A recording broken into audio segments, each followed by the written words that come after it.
হ্যাঁ, good morning আমার viewer, মানে ইউটিউবের ভিউয়ার। আমি একটা নতুন প্রজেক্ট নিয়ে আপনাদের কাছ থেকে আসতে শুরু করেছি। অ্যাকচুয়ালি আমি তো ওয়েস্ট বেঙ্গলে থাকি, কলকাতায় থাকি। আমি প্রচুর গাছপালা করি। আপনারা নিশ্চয়ই আমার কেউ কেউ জানেন আমি ইউটিউব করি, কিন্তু এখন আমি মেয়ের কাছে এসেছি ব্যাঙ্গালোরে। তো প্রতিবারই যখন আসি আমি প্রচুর গাছ টাছ করে দিয়ে যাই, শখ আমার, করে দিয়ে যাই। তো ওরা এত বেশি ব্যস্ত, তো ওরা সেইভাবে দেখতে পায় না, গাছগুলো মরে যায়। তো আমি বলেছি ঠিক আছে, কেন গাছ মরে যায় সেটা আমাকে আগে দেখতে হবে। তার কারণ এই যে লাল মাটি দেখছেন না, এই যে লাল মাটি, মানে এটা হচ্ছে, এই লাল মাটি ভীষণ মানে এঁটেল মাটি আর কি। এর মধ্যে দিয়ে হাওয়া পাস করাটা খুব মুশকিল। আর অক্সিজেন ছাড়া তো গাছ বাঁচবে না, আমরাও বাঁচি না, গাছও বাঁচে না। তো ন্যাচারালি আমি চিন্তা করলাম যে এখানে গাছ কেন মরে যায়, তার আগে কারণটাকে আমি বার করেছি।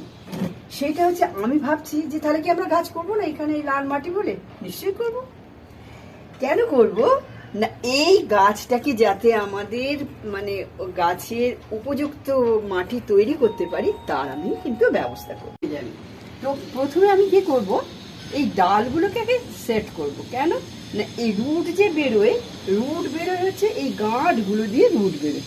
তো সেটাকে আমি এই ট্যারচা করে এরকম করে কেটে নিয়েছি। প্রত্যেকটা 3টে গাছে করব, বেশি করব না। এই 3টে গাছ, এই রুটগুলোকে আমি এরকম করে ট্যারচা করে কেটে নিয়েছি। কেমন, এইখান থেকে রুটগুলো বেরোবে, এইখান থেকে চারিদিক থেকে রুটগুলো বেরোবে। আচ্ছা, এই রুট বের করার জন্য আমার কাছে তো হরমোন পাউডার নেই। তো সুতরাং আমি চিন্তা করলাম যে হরমোন পাউডার যদি না থাকে তাহলে কি আমি করবো না? নিশ্চয়ই করবো। আমার কাছে অ্যালোভেরা জেল পাতা ছিল। তো অ্যালোভেরা পাতার জেলটাকে আমি হরমোন হিসেবে কাজে লাগাচ্ছি। কীরকম কাজে লাগাচ্ছি, এই যে যেখানটা আমি টারচা করে কেটে নিয়েছিলাম, এই জায়গাটায় আমি হরমোন হিসেবে অ্যালোভেরা জেলও হরমোন হিসেবে আমরা কাজে লাগাই। সবসময় যে পাউডার পাবো এমন তো ব্যাপার হতে পারে না। তাহলে সেকেন্ড অপশান কি, দ্বিতীয় রাস্তাটা কি? দ্বিতীয় রাস্তাটা এইটাই। তো সুতরাং আমি এরকম করে এটাকে মাখিয়ে নিলাম।